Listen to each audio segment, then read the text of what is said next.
Hi. Sup? Oh, you're coming in pretty close to the wire there, Joe. I'm here, aren't I? You seem extra cool today. Cooler than the underside of James Dean's pillow. Why? Nice. New shampoo or something? Oh, I had an epiphany. Oh. Yeah, real revelation. Just you wait. Well, I won't have to wait long. Come on, cans on. You got it. I can't believe it took me so long. All right. But I get it. 5, Love 4, is complete 3, and total. 2. What?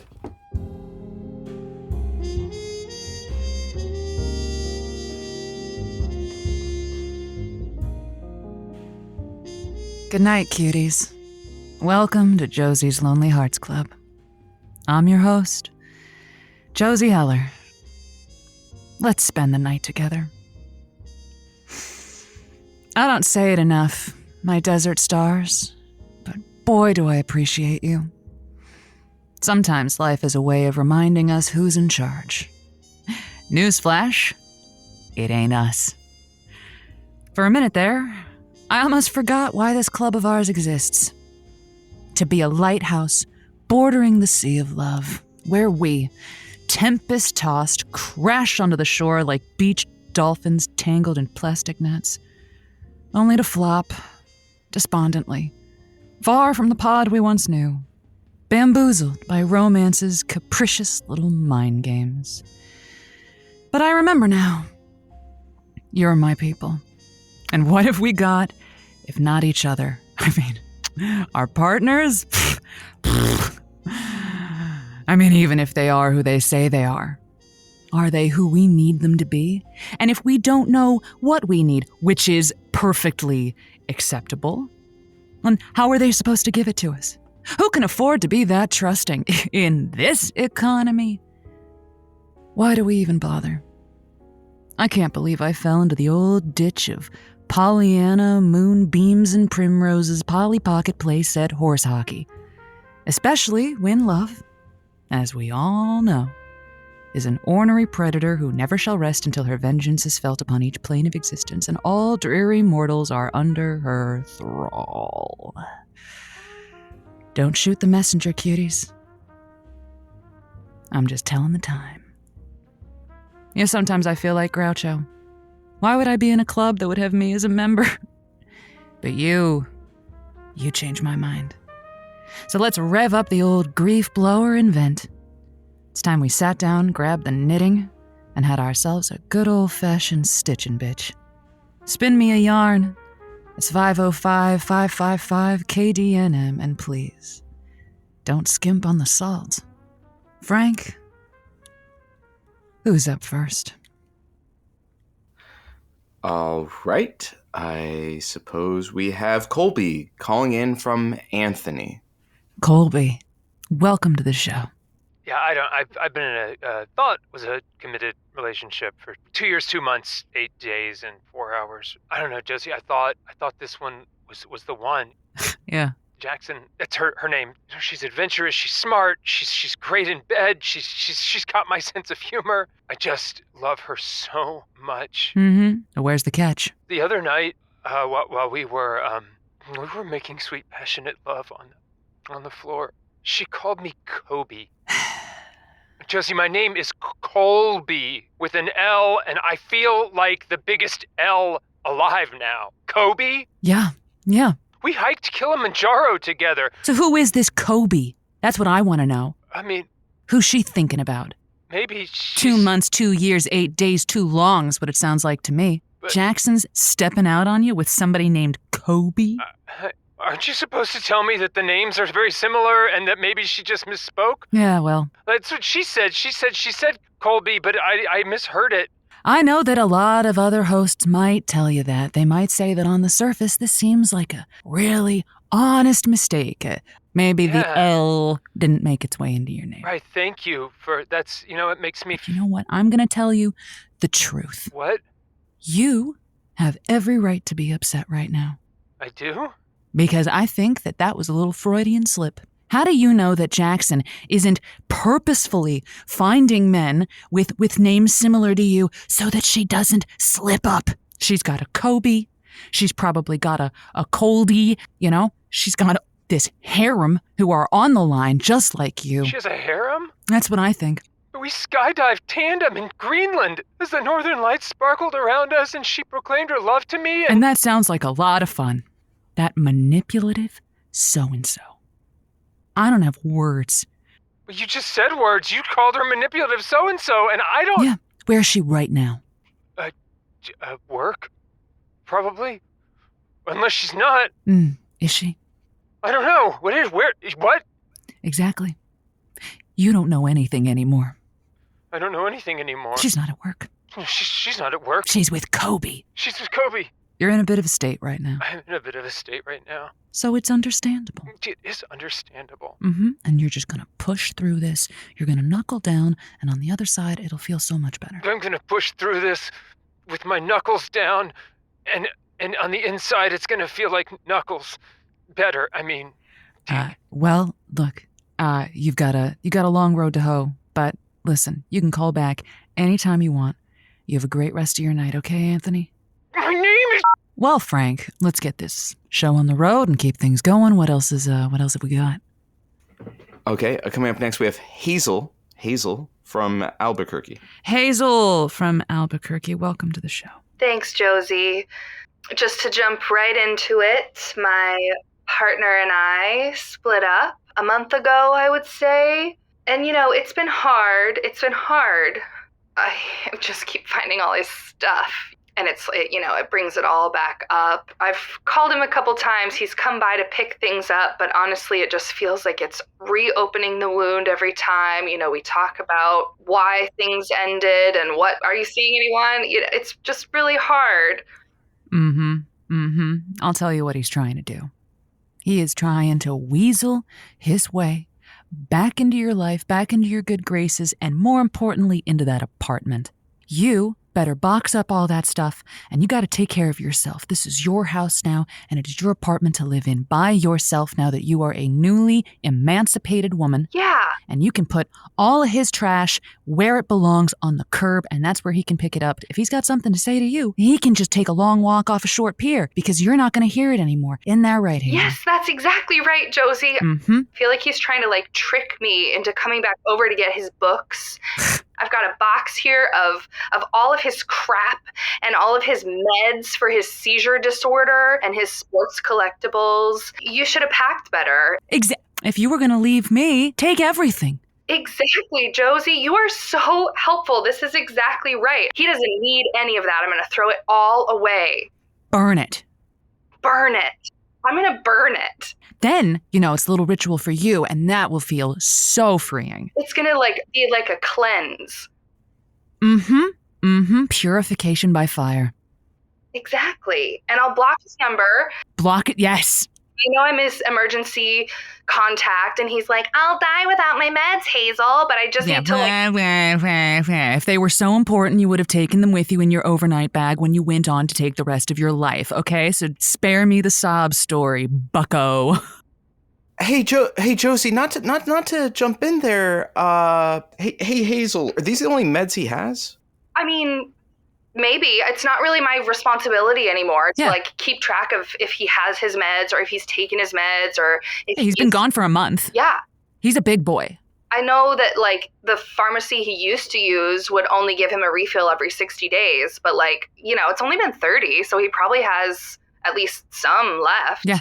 Sounds like that's a him problem. Yeah, thanks, Josie. Yeah, and if you take yourself off as that emergency contact, well then, you know what? He'll just have to pick somebody else to mommy him and to make sure he takes his widow medicines. You don't need to do that. So thanks, Frank, but butt out. Hey there, Hazel. Can you wait on the line for a second? We got a station call. We have to actually go to a quick ad break. Okay, great. I'm going to start this fire. That atta girl. Outside, well ventilated. Oh, yeah, good advice there, Joe. Take us to ads? Sit tight, my lonely hearts. Life is full of a lot of sucky things. Some of them are ads. Here's a few.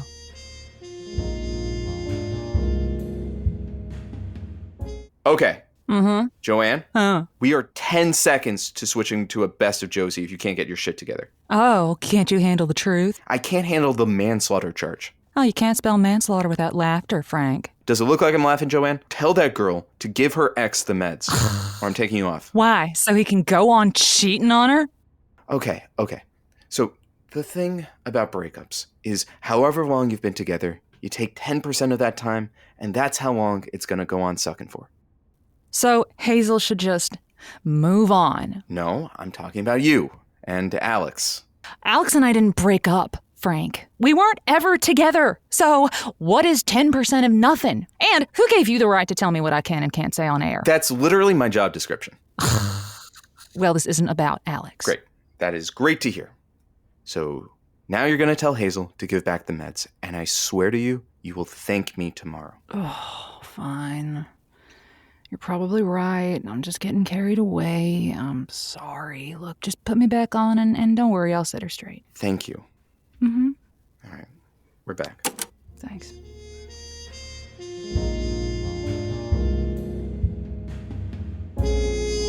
We are back. Hope nothing catastrophic has happened to you while we were on the ad break. Thanks. We're going to bring Hazel back on the line. Hey, girl, what's up?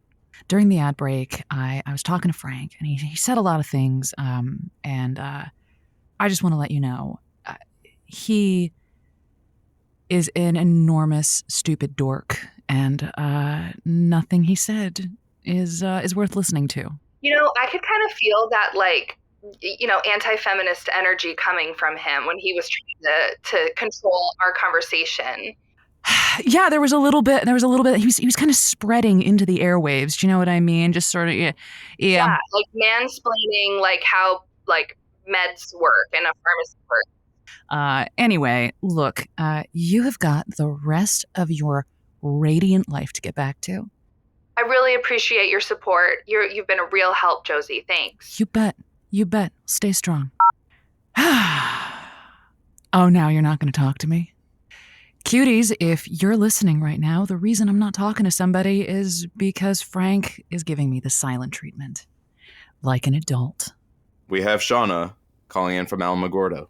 Shauna, welcome to the show. Hi, Josie, thank you. I'm calling because I have been in all of these turbulent relationships. When I look back at my romantic past, like we start really hot and heavy, and then it's just like super dramatic blow up, you know? This last guy, I really thought that he was the one, and then it all just kind of blew up in my face, and I've realized that I think relationships really are my problem, and I think I'm kind of a love addict, you know, and this is where all the trouble in my life is coming from, so I decided that I need to be celibate and like sober from dating and relationships for a while. I think that's a fantastic call. Shauna, you know, we all need a break every once in a while, and God knows I know if your drug of choice is love and romance and all the turbulent firestorms that come along with it, then yeah, you're going to get burned. I think you're making the right call. Okay, well, thank you. 100% agree with everything that you just said. It's like I really do feel addicted, so I've had to really take proactive measures to just shut that stuff down before it even starts. Like the other day, a cute guy waved at me when I was walking across the street, and normally I would have gone over and talked to him, but I just pretended to be on the phone and walked the other way, right? This cute barista at my coffee shop this morning was like trying to ask for my number, and he said he looked nice, so I just went ahead and poured my whole scalding hot Americano all over my own shirt and screamed and ran around, but I was also somewhat badly burned, but also he wasn't interested anymore, so I guess I did the right thing. Mm-hmm. Well, I don't want you to literally cut your nose off to spite your face. Don't cause yourself harm in the attempt to make yourself less attractive. Well, I'm very attractive, so I just feel like I need to do a lot of things to dissuade people from talking to me. And that's wonderful. That's wonderful. It is finite. It has a temporary shelf life, but I want to affirm your choices. But there are things you can... Thank you for affirming my choices. Like, we got this really hot new coworker. Like, I was doing really well with the abstinence stuff, and then he showed up, and I was like, oh no, this guy's really cute. So I just right away went and downloaded a virus to his computer and made it look like he'd been downloading porn at work, and they made him take a leave of absence. He's gone. Like, he might get fired, and then I don't have to work with him anymore, so, like, the temptation has been kind of neutralized. I hear what you're doing, and you're starving it out. Unfortunately, you are creeping into some ethically gray territory. I think that you have to fortify yourself, and you need to practice telling people to screw off. And you got to practice that scowl. I look really pretty when I scowl too, though. That's It's starting to become kind of a problem. Like, I feel like I'm starting to get a rush from these, like, diversions that I'm doing, you know? Like, now I'm kind of addicted to, like, stopping the attraction. The other day, a cute guy looked at me while I was in traffic, so I just rear-ended somebody in front of me, and I didn't stop and give out my insurance information. And, like, I'm getting a high from doing that kind of thing. I'm now getting a high from ignoring the people who think I'm attractive. So it's like a double addiction. Yeah, I mean, that's using a nuke to solve a recess fight. And that's, I think, the calibrating that we need to have. But let's turn this on its head a little bit. Do you know why these diversions feel so good? I mean, I think it's just kind of exciting. And it's like I have the power to get the male gaze off of me. There you go. There you go. That is the point. The power. You traded in the power to hold a man's attention. You've traded that in for the power to make them leave you. And you're wielding it marvelously, maybe too marvelously, but the power that is there, that is the wellspring, and that is what will allow you to shut down conversations quickly and succinctly and without vehicular damage. That is like... You're blowing my mind. I feel like this was exactly what I needed to hear. And if you take the energy that you have put into those interactions, into a hobby, into a purpose, into something that makes you feel other than a beautiful scowler. My Twilight fanfiction. I've been trying to make more time for it. There you go. Okay, I'll do that after I go to traffic court. Be nice to the bailiff. Even if he smiles at you, just be nice. Well, hey. We are stepping into our own power and realizing that we are better than our circumstances and better than anyone who's gotten in our way. Frank, I think we've got time for another caller. Simon, Sunland Park. Wow. Cat got Frank's tongue. Simon from Sunland Park, welcome to the show. Hi, long-time listener, first-time caller. It's a pleasure to talk to you, Josie. Pleasure's all mine, Simon. How can I help? Well, I'm honestly having a bit of a crisis of faith in the idea of love. It's been about a year since my breakup. Felt like I should be reassessing going out into the dating world. I kind of swore it off after my last breakup. I was dating a girl named Susan, and after 6 months, I told her I loved her. She said, that's a little weird to hear from a slam piece. I was just here for the squish. Jesus. Promptly broke it off. I'm speechless, Simon. I'm so sorry. I was too, yeah. So after, a lot of therapy and personal growth, I want to try to tackle dating again, but why?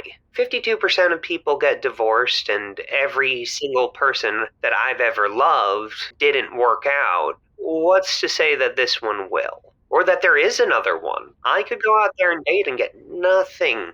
I don't know what I should be optimistic about. Like, I feel good within myself. I feel ready to love and be loved. But I don't know if there's reasons to have hope in the institution of dating. Who am I to be so arrogant to think someone out of 8 billion people would match up just right with me and even be in my area? Like, what's even the concept of the one? Like, maybe there's lots of ones. Maybe it's like steak sauce. It's like A1. Or there's Heinz 57 of them. Yeah. I don't know, Josie. I feel empty when I'm just engaging physically, and I really want to believe that there's something more out there for me, but I don't know if I'm ever going to be 100% ready. I don't know if I'm going to be ready to have my heart broken. I don't think I have 2 goes at that. I think I have just one to get it right. I feel you. We try and we try and we try, and we make ourselves the best kind of person that we can be to try and find somebody else. And we get ourselves up to the threshold, and we get ourselves up to the door, and we knock on the door, and it just pies us in the face. Why would we even go through the effort, Simon, of long phone calls and mixed CDs and mascara and learning to dance and all of these little factoids that we prepare for dates if it just gets thrown back in our face and we're told every little niggling, awful thought that our reptilian brain has been telling us in the middle of the night since the time that we were 12 years old? You know what I mean? And they just turn around and they say all those things right back to you and you go, yep, it's true. I've always known it. It's true. And I believe it. And that's what love does to you. I wanted someone to lie to me, to tell me that the voice in my head, my worst impulses and criticisms might not have the same weight I'm giving them. But you told me the truth, and I appreciate that. But I've never felt more alone. I'm so sorry to hear that. I mean, of course I'm going to feel like that. You're right. It is a futile, hopeless, dark pursuit. Oh, Simon, I don't mean to say that there's nothing at all to be... Do you believe it's worth it? Just be honest with me. Is it worth it? Gosh, I mean, do you even hear yourself, Joe?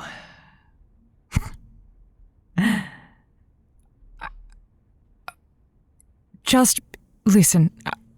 I know that sometimes when something seems negative or pessimistic or jaded or edgy, we're more likely to think that it's true. That's why you think that I'm being honest with you. But that's just my lonely heart talking. So I'm sorry. I was wrong. Well, I appreciate that, Josie. Simon, don't give up. I've said a lot, and I've clearly opened up a dark little shoebox in your heart, and it is not wrong to feel hopeless, and it is not wrong to feel sad.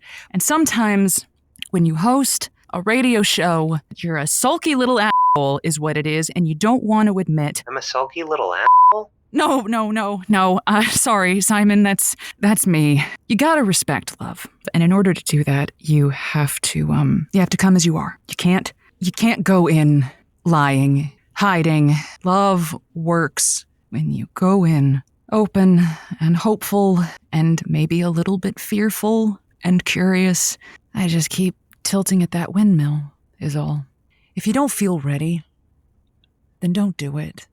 But I was wrong, Simon. It's worth it. It is always worth holding that torch. But don't give up on it, please. Okay, Josie. I'll give it a go. For you. And I'll give you a call and let you know. You have a great rest of your night.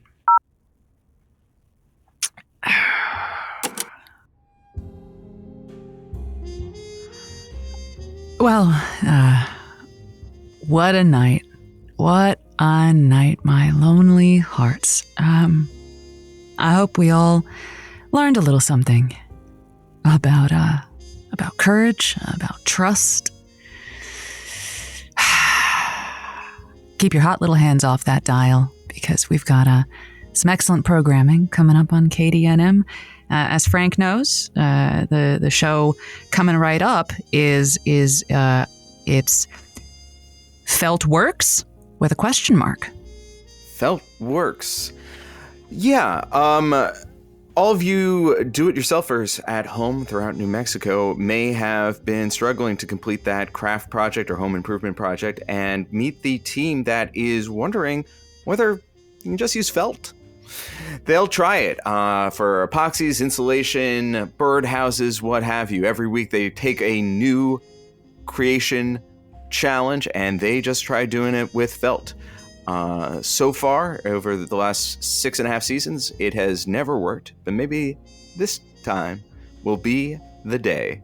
Felt Works, only here on KDNM. That's right. Night-night, cuties.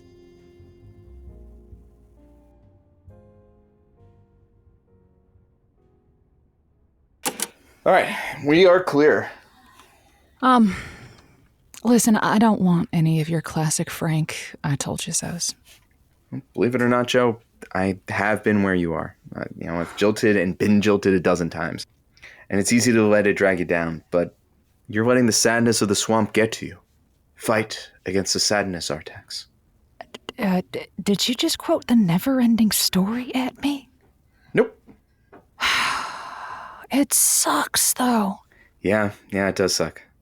It really does. The times it doesn't suck really, really makes up for it. Yeah. That come from a movie, too? Probably, but I heard it from you. Oh. 10%? Yep. It's like that every time. 10% of 7 weeks. 5 days. That was 2 days ago. Well, ish. Yeah. Gets quicker the more you do it. Point is, you will feel better. All right. Let me take care of the thing.